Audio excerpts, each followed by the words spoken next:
Here we go. Good afternoon, everyone. Welcome to the ItCast. I'm your host, Nika Cherrelles, and this is the ItCast Real Talk on Sex. The ItCast is our community outreach podcast that aims to increase diversity in conversations on health and sexuality. Through this work, we are creating a world where all people feel loved, honored, and respected. Please visit us on Patreon to support the ItCast and learn more about our work at nikacherrelles.com. That's NIKACHERRELLES.com. Also, subscribe to our YouTube channel and share with your community. Brief trigger warning, this episode does contain violent descriptions on genital mutilation, so please be mindful and be aware to practice self-care. This week's topic is real talk on Pride. Happy Pride Month. Happy Pride Month and the history of genitals. So today in the booth, we have Elisa Ouien, and Elisa is one of my dearest friends. We are glad to have you back. Hello. Do you want to see my face, or should I keep my husband's face there? Show me your face. There you are. I'm at the beach chilling. I love it. I'm jealous. It's how you do Pride. Hi everybody. I'm Elisa. I am the owner of Ethology Collective, and we do kink and sex positive community education as well as community outreach. We started doing a class called Ethology 101 because ethology is the study of animals and their social behaviors, but that also includes humans because we forget, but we're animals too. So we started doing Ethology 101, and each one of our classes talks about different animals, and we get to look at pictures of them, listen to their sounds. You know, we talk about migration and all this stuff. And because humans are included, this was part of our series that we did that I'm going to be talking about, learning about the history of where and how things like castration got started. It's a really interesting history, and there are things that still go on now. And I think it's really important to know about it. Because you can't make a better future unless you understand the past and why things are the way they are. Absolutely. And you came up with a really cute title for it was a class 2-part, right? The innie bits and the outie bits. Yes. So, my husband is trans, and I am surrounded by lots of trans folks. So, I felt like I couldn't say, a class on penis and testicles or classes on vaginas, because not everybody associates with those words to name their bits. And so I decided innie bits and outie bits. Mm-hmm. It's like, innie belly button and outie belly button. Same idea. So that way everyone feels more comfortable and and included. Yeah. Representation. There's a lot to say for that. Yes. Call it whatever you like. The genitals, the junk, the innies, the outies, the they're parts. It's just a part of our biology. Yes. Yeah. So tell me about the class. Like, what are some of the things that that you cover? So for the outie bits class, we start off talking about castration and what it is. And it is any action, surgical, chemical, or otherwise, by which an individual loses use of the testicles. So it's when you lose the testicles. And sometimes it can also include the actual big outie bit. and people like started off doing it in wars to prisoners of war, and then they would send them back, and a lot of them wouldn't make it because they would bleed to death. But it was a symbol of power. If you had control over someone, you could castrate them, and that would show that you were more powerful. Mhm. So that's pretty much how it started. Obviously, it started with like barn animals first, and then people said, "Oh, well, let's do this."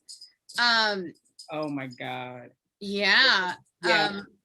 In places like, interestingly enough, in places like Europe, South Asia, Africa, and East Asia, were the places that did it. And they also did it for religious reasons and social reasons. If you were castrated, that would mean you were lower in society. And, they didn't want you to breed and make babies because you were lower. So that was a thing. And harems is a great example, because they wanted men in there to take care of the women, but they didn't want them to have sex with the women. Mhm. So what they would do is castrate them, of all the parts, and then they would be called eunuchs. So that's where eunuchs came from. They were like, what's it called? Concubine guards. Wow. That's fascinating. We actually have a question that popped up. I just want to know, Oh, when was the first castration done or recorded? Do you know? Like how far back does this go? so in the Han Dynasty, the Tang Dynasty, the Ming Dynasty did it, the Byzantine Empire. So it's been around for a long time. Yeah. Uh, Yeah. I don't have an exact date though. So, oh, here we go. They found evidence of it in 4000 BC, but it started before that. The cult of Ishtar and Uruk in the Neolithic period is where they saw it actually documented. So who knows originally where it started? Wow. So, Yeah. go ahead. Is really great. Go ahead. Oh, Oh. you were going to say something. Yeah, I was gonna say that, this is really great. I'm listening to what you were sharing, and when you talked about the power dynamics and that, like, having dominance and control over people, this is absolutely something that's been seen quite a bit, even here in the U.S. I think about learning about African American history and how George Washington Carver, like the guy who gave us so many things, peanut butter, so many things, filaments. He was castrated at age 8 because they didn't want him to be chasing after he was a slave child, and he was castrated, as so many slaves were. And so I think about like that dominance that you talk about. There's also the whole conversation around the eugenics movement that happened here in the U.S.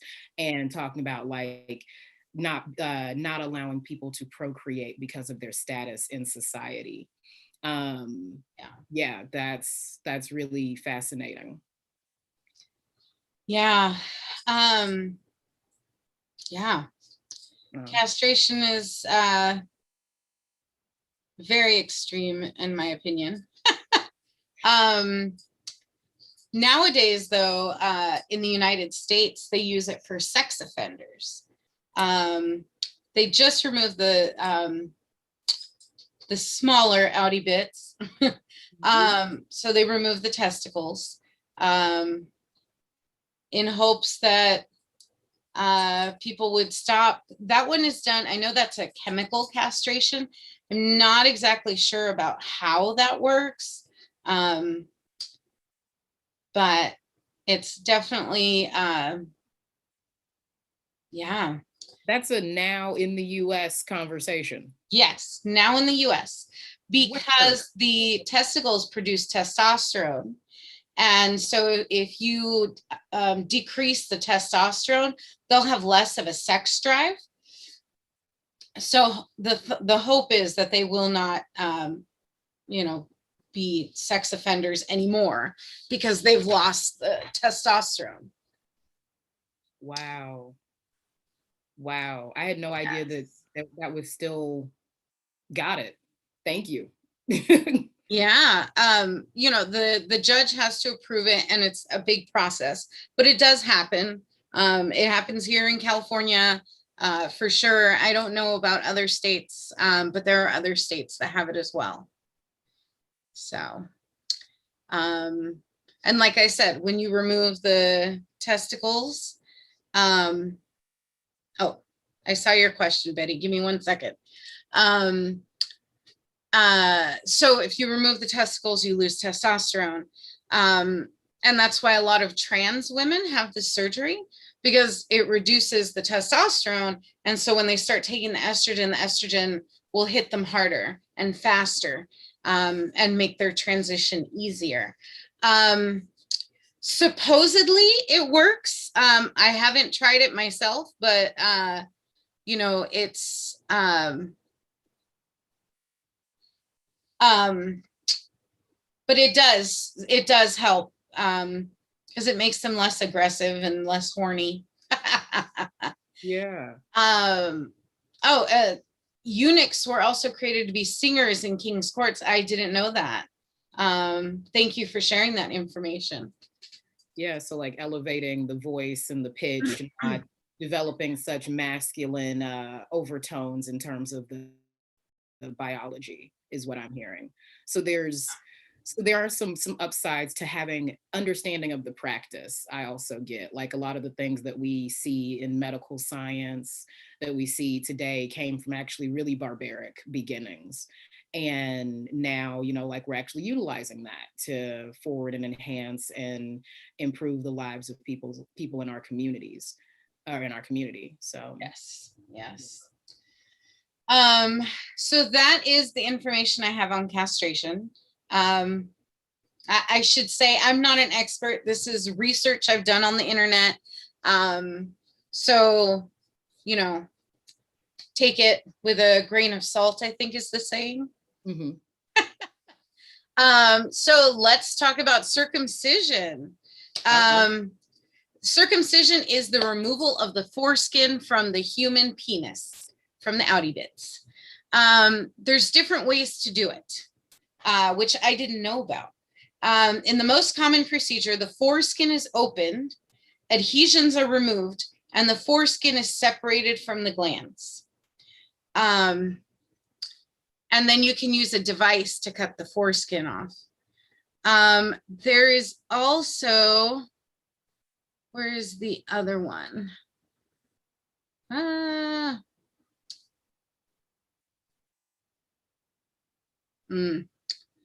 have to get there in my notes. No worries. So just like the castration, the circumcision was exactly the same for the places that practice it. It was a sign of power. And we're not talking about Judaism yet.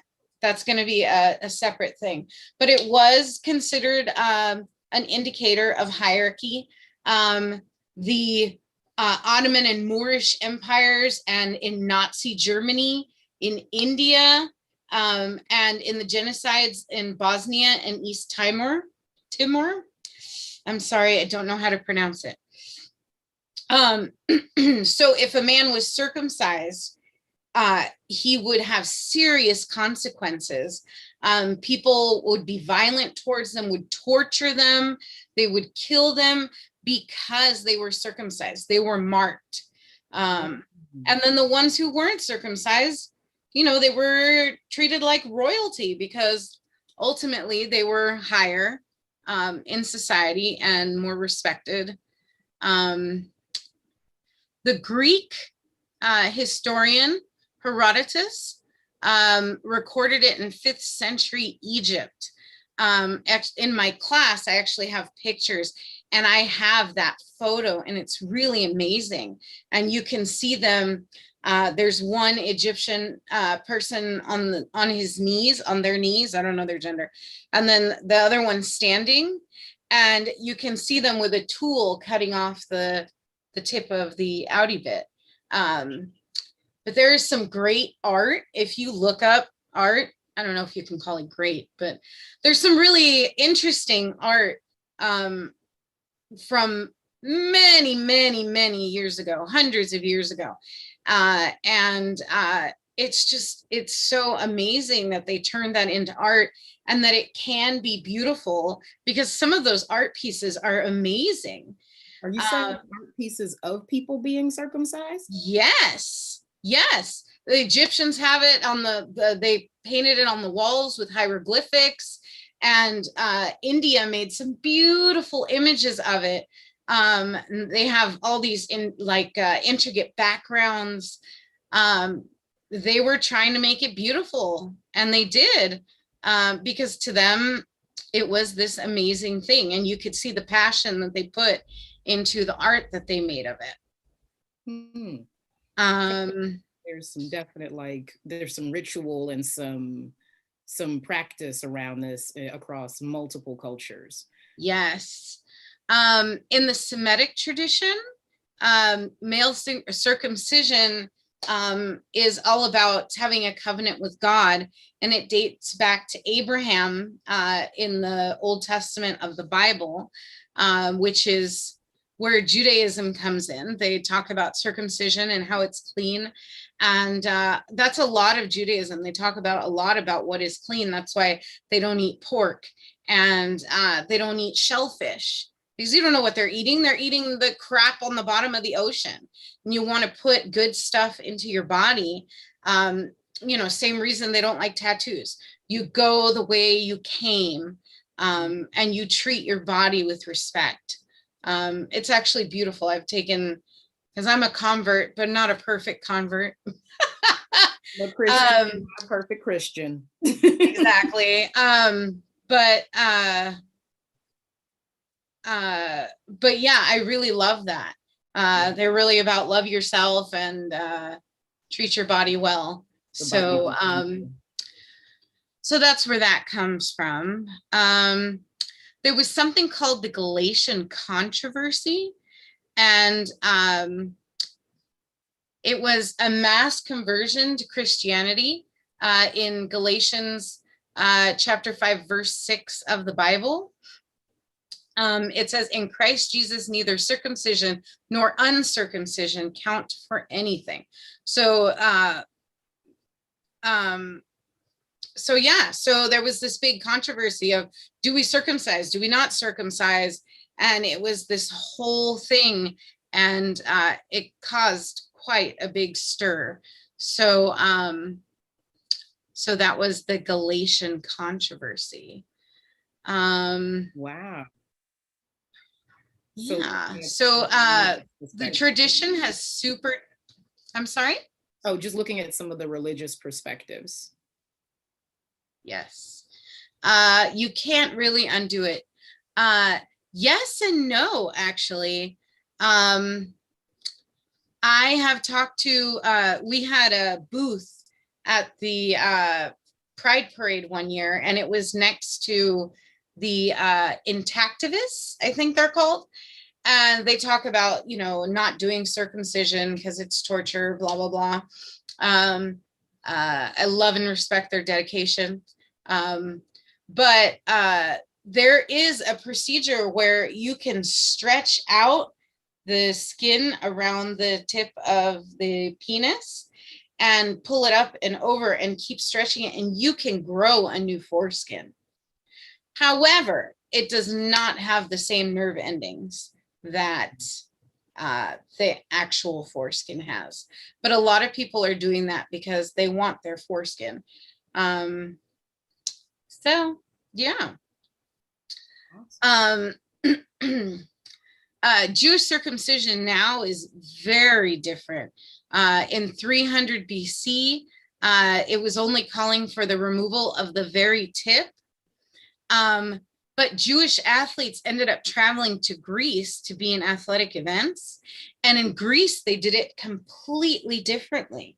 So they would pull the foreskin over the glands of the penis, the top part, and they tie it closed with a ribbon or a string, and they make their foreskin longer. And so they were like, whoa, what is this? And people were freaking out.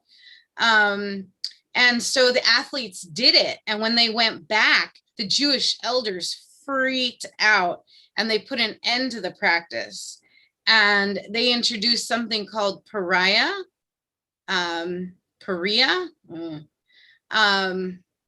which involved not only the removal of the entire foreskin, but the tearing of the frenulum, which is the membrane on the inside of the penis. Yeah. And they did that with a fingernail.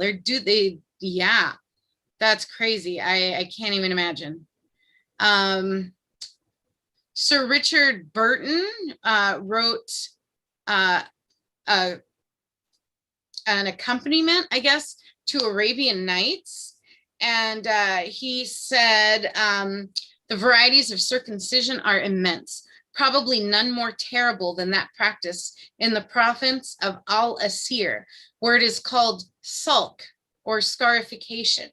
The patient, usually from 10 to 12 years old, is placed upon a raised ground, holding in a right hand a spear.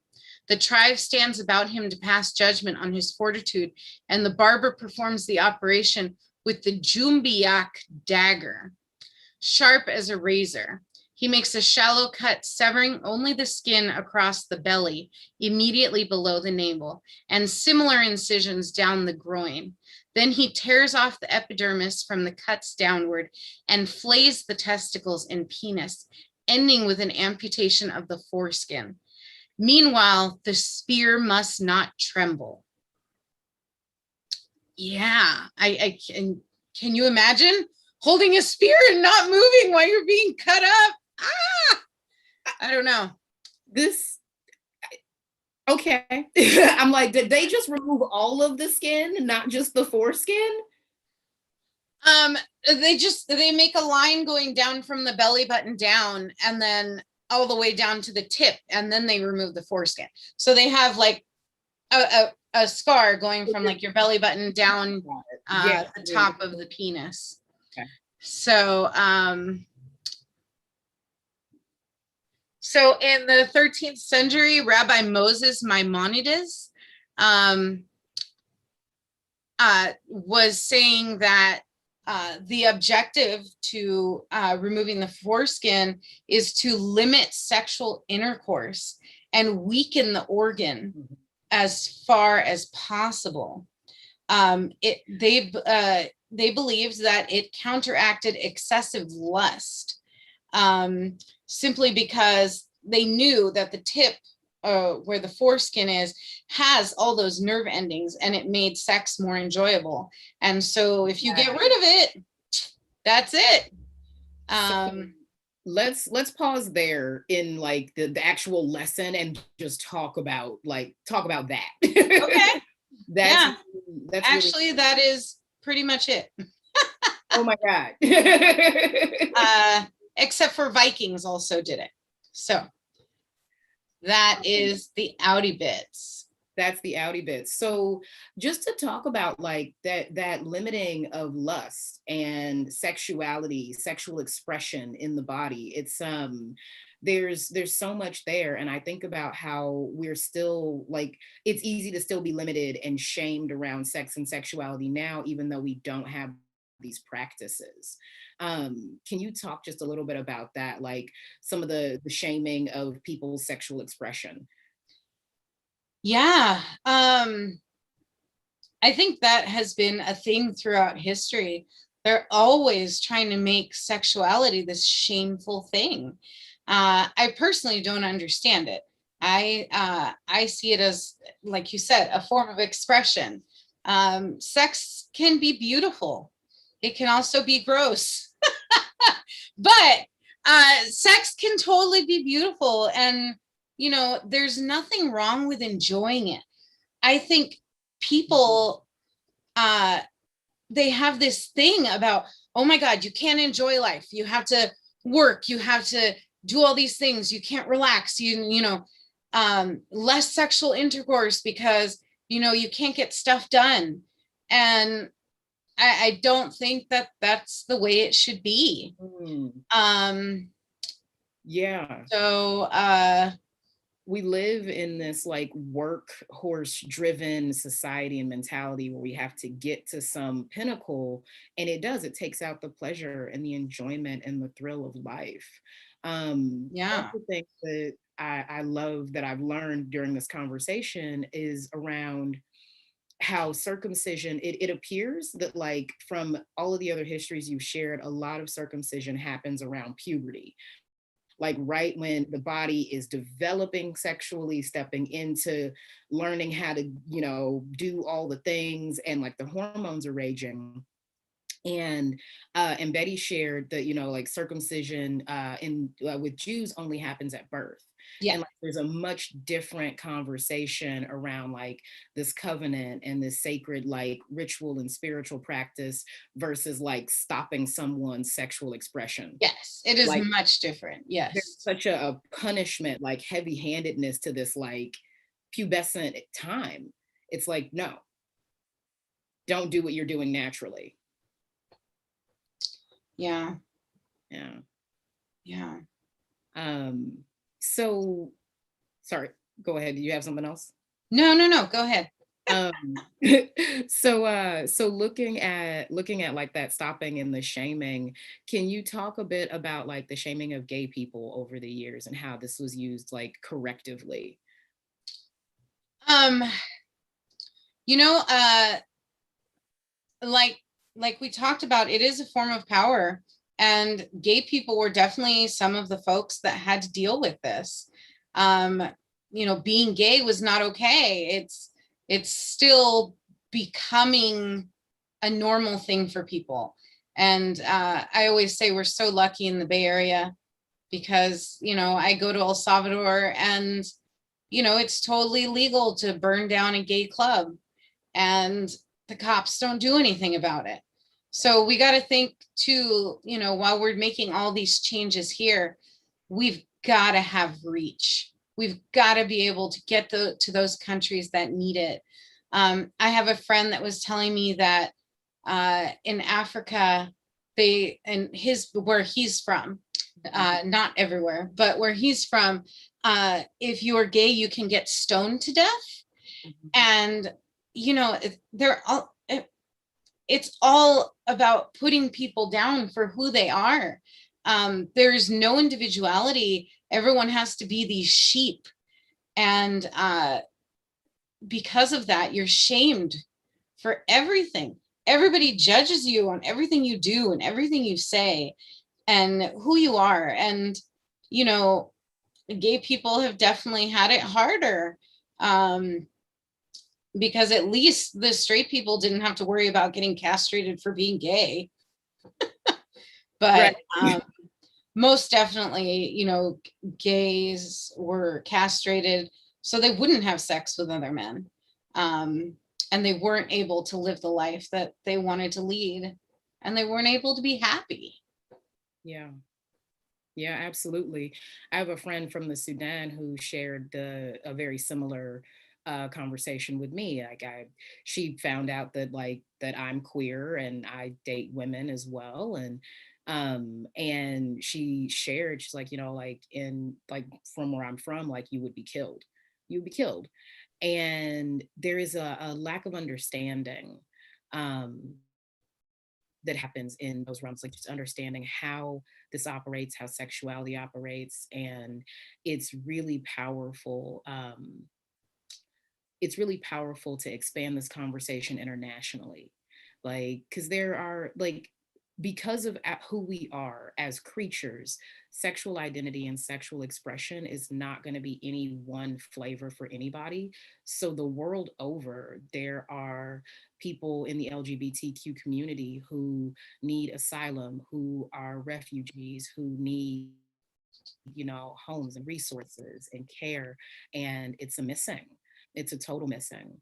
um, I think that we're very lucky here in the Bay Area. Now, I know this might be in your section on any bits, which I'm really excited about. But you mentioned like this is also used to punish lesbians and Oh, like absolutely. yeah, go ahead. Absolutely. Yeah. I am going to talk about it, but it is a thing that's done even now for lesbians, because they think that if the lesbians can't experience pleasure, they're not gonna be having sex with other women. They don't realize that there's other ways to have sex, but it's horrible and torturous, and people bleed to death, just like castration in people with outie bits. It's part of the torture of it, to let them bleed and not fix it up, sew it up or whatever. And there are, it's in my notes, I'm going to talk about it. There are places, oh my God, I cannot believe it, women or people die all the time from it. They not only remove the clitoris, but they sew up the hole and just leave a little space for menstruation and urinating, which often is too small and causes infections, and they die. And if they make it to that point, when they are married, the husband is to tear open the hole with his outie bits so that she can be impregnated. And then for childbirth, they rip it the rest of the way to have the baby, and then they sew it up all over again. Yep, I'm cringing. Yes, I've definitely heard about that practice, in a few different places, and it never becomes comfortable to hear about, genital mutilation, clitoral mutilation, and the way that it's about controlling people and controlling their sexuality. Absolutely. I find it fascinating that sex for women can often be uncomfortable. It can be painful. There's already enough stuff to deal with, without this intervening of dominance and control and power to like cause people to behave a certain way. Oh, Yeah. So yeah, go ahead. Can you share with us what are some other any bit tidbits? Any bit tidbits. Oh, I'm gonna market that. So I always like to give the definitions to begin with, so everyone knows exactly what we're talking about. So it's female genital mutilation, also known as female genital cutting and female circumcision, is the ritual cutting or removal of some or all of the external female genitalia. The practice is currently still found in Africa, Asia, and the Middle East,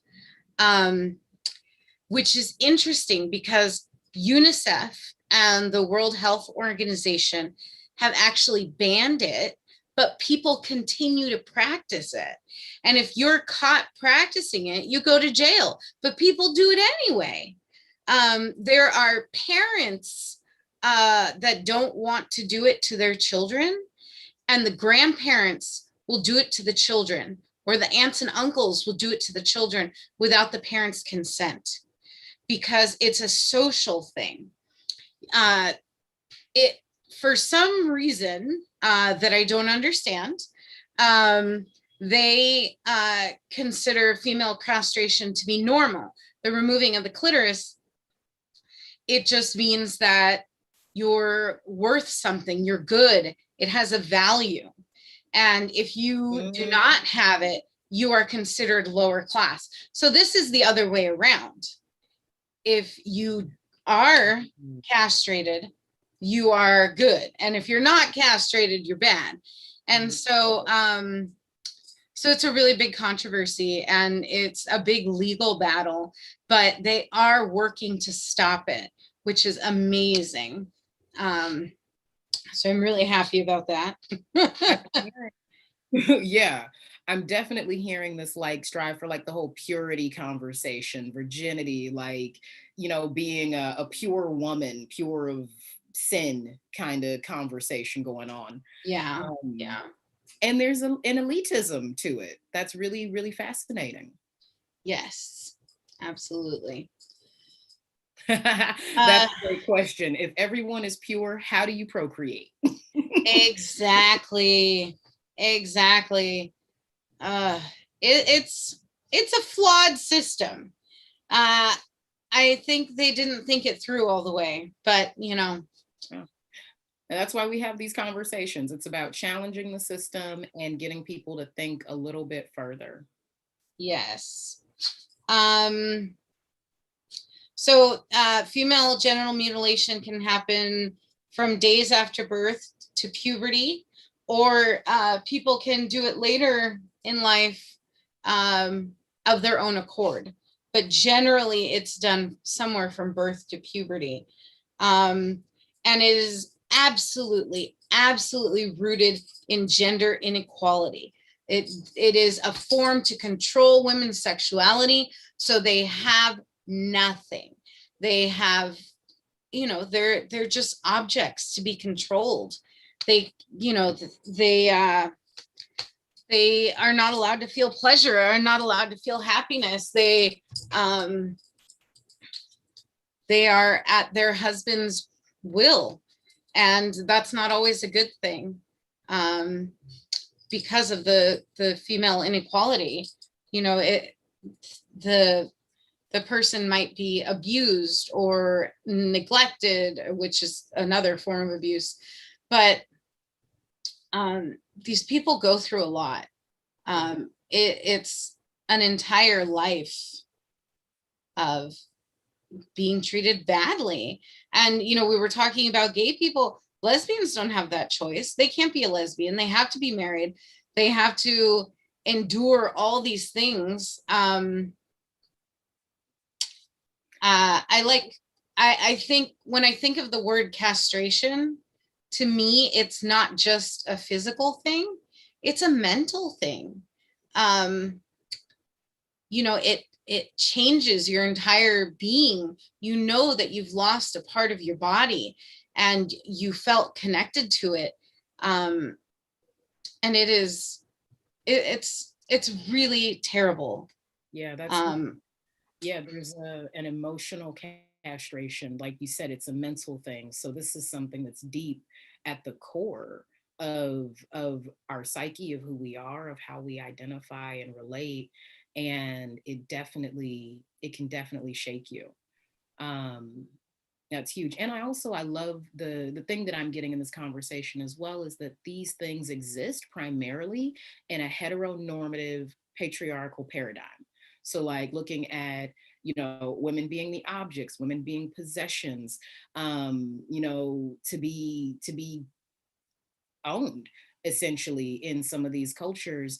That's the paradigm that perpetuates and allows for these things to be okay or to be considered elitism or sought after.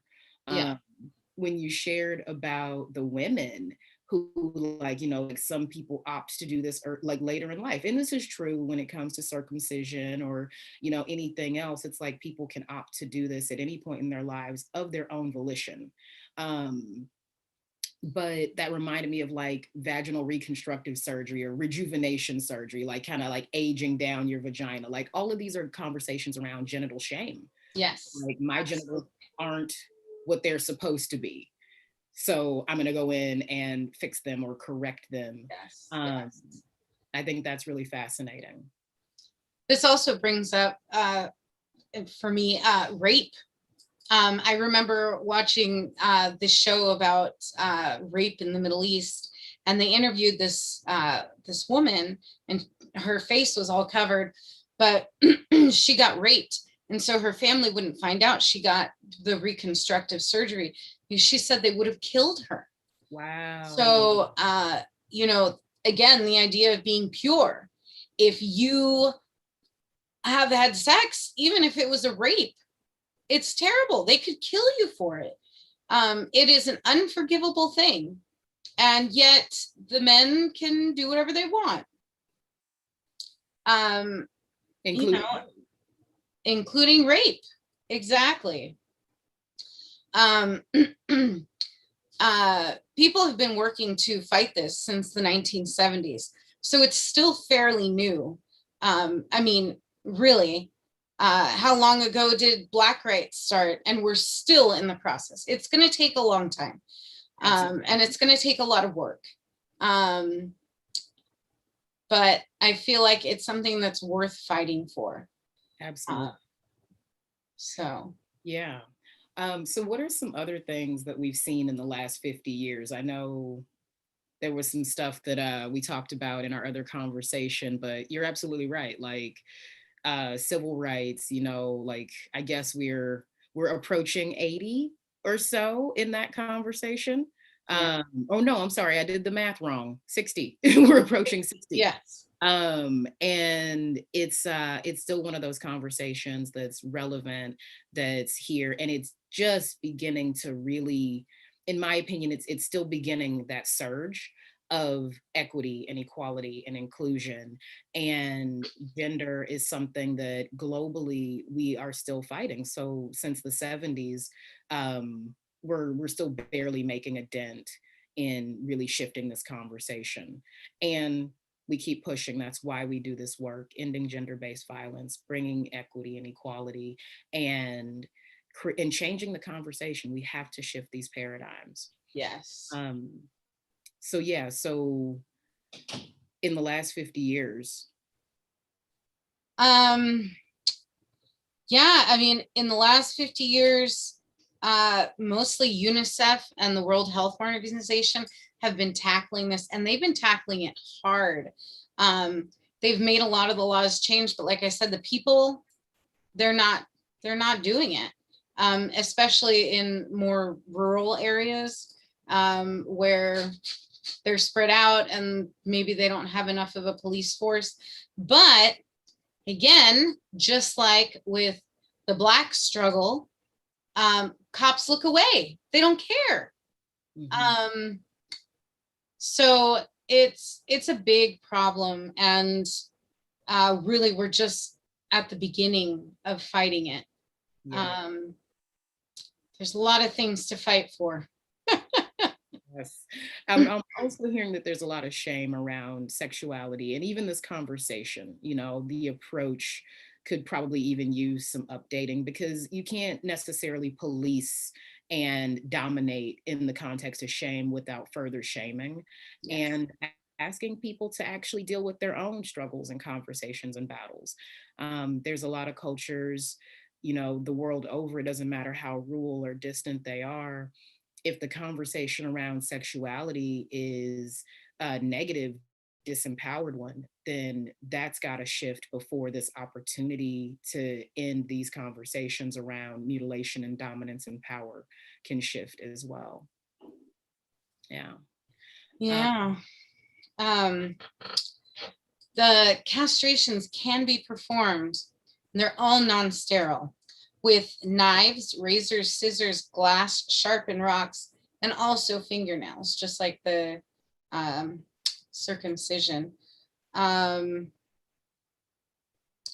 it is very common that the same device, whatever is used to do it, will be used on up to 30 girls. There was a nurse in Uganda that was interviewed about it, and she said it's just terrible.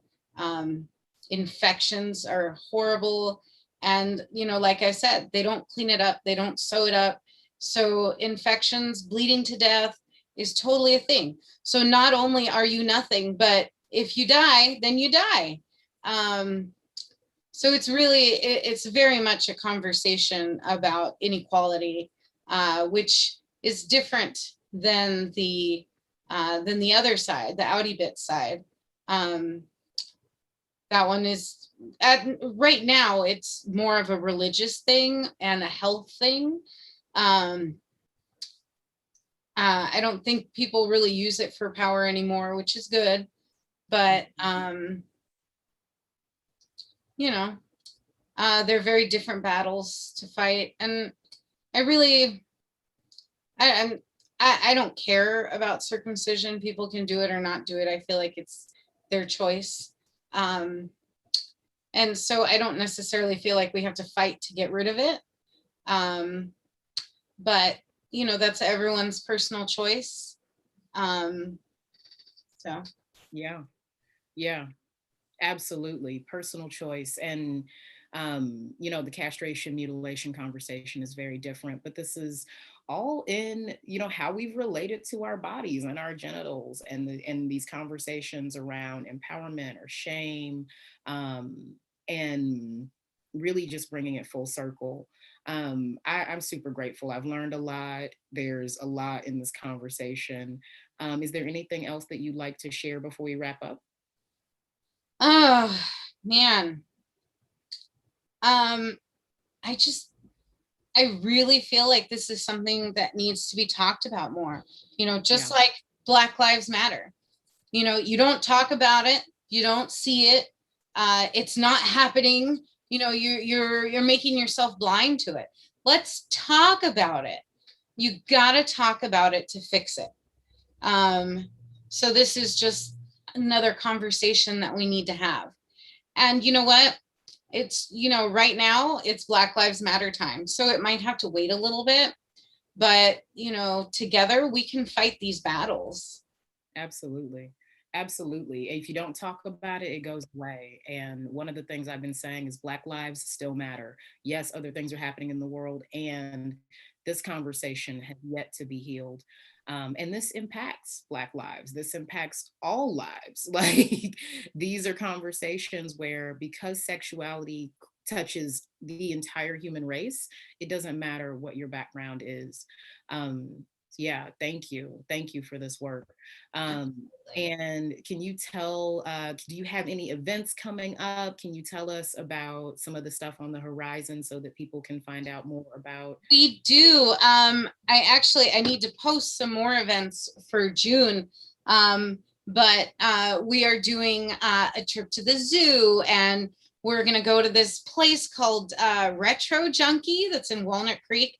And they do live band karaoke, and they do trivia. And so we're planning to do some trips there. We're doing Ethology 101 in this month on anglerfish, and I can't remember the other one. But we do have some great classes and events coming up. And as things go forward, we will have more and more in-person events. We have a big event that is celebrating its 16th year this year. And we're going to be doing it part virtual and part live. And that's in October. It's called The Chase. It started off as a solely pet play event, and now we've branched off to all different kinds of kink. And we love it, and we welcome it, and we welcome everybody. We don't care about your gender or your, you know, who you're attracted to. We don't give a crap. We just want you to be part of our community so we can love and support each other. And The Chase is actually where I met Nika. Yes. And she saw my crazy ass and was like, oh, I gotta hook up with that person. Yes. And we keep doing powerful work together.